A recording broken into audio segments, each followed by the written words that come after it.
We're working to learn where things stand for a transgender U.S. Space Camp worker now getting death threats. So Space Camp leaders say they are working hard to keep all workers and students safe at the camp.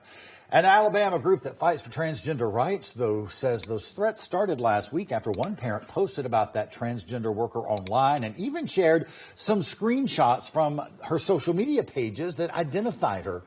Well, Space Camp leaders say no students have been harmed and say they are working right now with Huntsville police to identify people making those threats against that worker.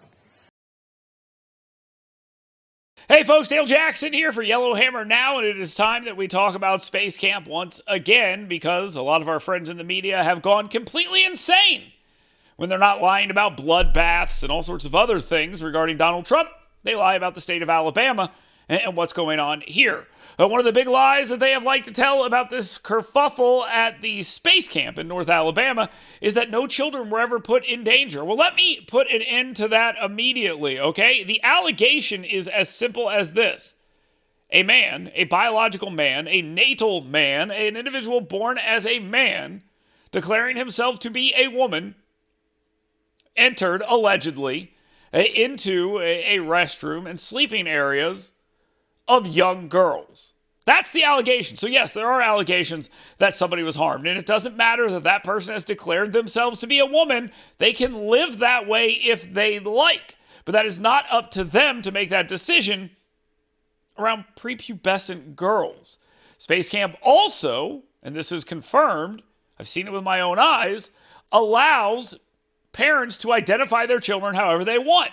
So if you have a 14-year-old boy and you want to say it's a 14-year-old girl, that person will then bunk, shower, and live with other girls. That's a problem as well. So, if you don't understand that those are real problems and real harm, there's not much I can help you with. You should probably click off right now. But if you're a parent who's actually worth a damn, maybe you should pay attention to the rest of the conversation. Now, our friends at AL.com have gone completely insane.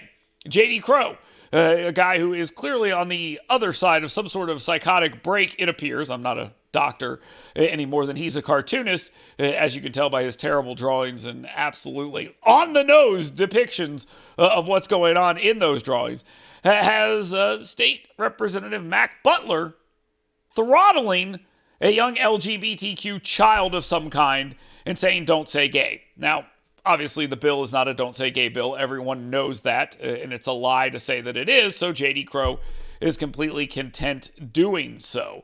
All you have to do is look down to Florida, where there was recently a lawsuit that was settled that said, yeah, you can say gay, and no one ever said you're not allowed to be gay and be in schools. You're just not supposed to be teaching this stuff and introducing it into the classroom. It's all very simple. So they expect to expand that to Space Camp, so you get a picture of State Representative throttling a young person. So that's how they are. John Archibald, while giving a speech, another luminary at AL.com, is giving a speech in Massachusetts where he doesn't know who the Alabama Speaker of the House is, and is also expressing that we need a Don't Say Baptist and Don't Say Catholic bill because there have been sexual assaults associated with those religions, and therefore we shouldn't talk about them. Now, this is his argument, and it's stupid. But let's take it to its conclusion.